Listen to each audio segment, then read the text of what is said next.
अस्सलाम वालेकुम, मैं हूं मोहम्मद लुकमान। आप देख रहे हैं यूट्यूब चैनल पाकिस्तान एग्रोवेट। आज हम एक डेयरी फार्म पर मौजूद हैं जहां पर क्रॉस फ्रीजन की हाई मिल्किंग काउज मौजूद हैं।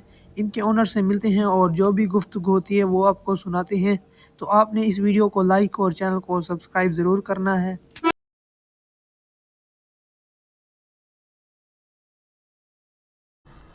अस्सलाम वालेकुम। वालेकुम सलाम।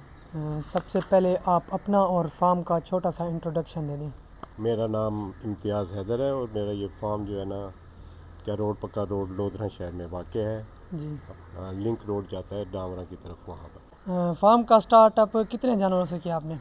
मैंने फार्म का स्टार्ट 3 जानवरों से शुरू किया था। डेयरी फार्मिंग से स्टार्ट किया था या फिर कोई और काम से? मैंने ये डेयरी फार्मिंग से शुरू किया था। जी। दरमियान में मैंने फैक्टरिंग का भी किया और अब भी डेयरी फार्म पे चल रहा है ये फार्म। फ़िलहाल इस फार्म के अंदर कुल टोटल कितने जानवर मौजूद हैं? यहाँ 30 छोटे बड़े जानवर मौजूद हैं। कौन सी नस्ल के जानवर आप रखते ये हैं? मेरे पास क्रॉस फ्रीजन है। सही हो गया। और कितना लीटर दूध देते हैं? ये एवरेज इसका 25 से 30 लीटर आ जाता है पर काउ। इसके अलावा आप खुराक में क्या क्या यूज़ करते हैं? खुराक में हम सैलेज यूज़ करते हैं और वंडा। जी। इसके अलावा मिनरल डीसीपी वगैरह वो भी इस्तेमाल करते हैं। अच्छा, डेयरी फार्मिंग में सबसे जो बड़ी मुश्किल आती है वो क्या है जी? असल में इसका फोडर का इशू होता है, तो अगर आपने खुराक का सही कर लिया अरेंज, जी। तो इसमें कोई ख़ास परेशानी नहीं होती फिर। सही हो गया। और सबसे अहम किरदार किस चीज़ का होता है दूध बढ़ाने के लिए?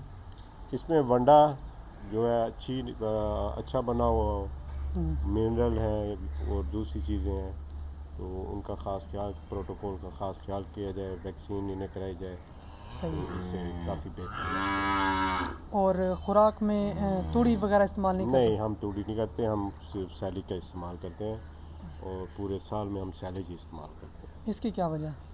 क्योंकि ये एक मतवाज़न खुराक है और मेंटेन रखती है हमारे एनिमल्स को। सही हो गया।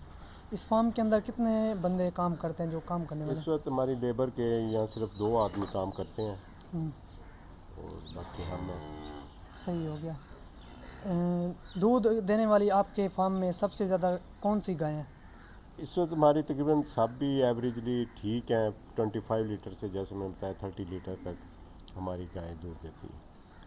फ्यूचर प्लान्स क्या हैं आपके, मतलब इस फार्म को मज़ीद जानवर बढ़ाने हैं या फिर दूध पर काम करना है ज़्यादा? देखें जी, ये तो कैपेसिटी की जगह है। कैपेसिटी हमारे पास इतनी है, इसके बाद मज़ीद इसे बढ़ाएंगे और इसका सेकंड यूनिट इंशाल्लाह बनाएंगे। सही हो गया। इसके अलावा हमें ये सबसे ज़्यादा जो दूध देती है उस गाय को हमें दिखा दें जी, वीडियो के अंदर बस दिखा दीजिए वो। ये खड़िया 14 नंबर है, माशाल्लाह बहुत अच्छी इसकी दूध देती है। और सर हम्म, 14 लीटर दूध देती है? नहीं, इसका नंबर 14 है। ये देती है दिन में 24 घंटे में 25 से 30 लीटर। सही हो गया।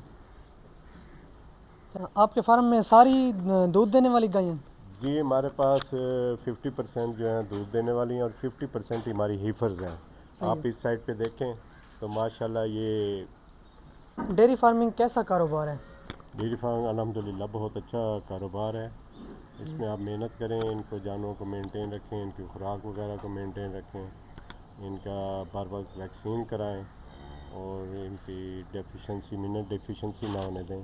तो इस हिसाब से ये बहुत ही अच्छा कारोबार है। तो नए फार्मर को आप क्या चीज़ की नए फार्मर को हम यही तजवीज़ देंगे कि वो शुरू में बहुत कम जानवरों से शुरू करें ताकि उनका तजर्बा भी हो और अपनी खुराक का भी रेंज रखें और इंशाल्लाह उसमें बहुत फ़ायदा हो।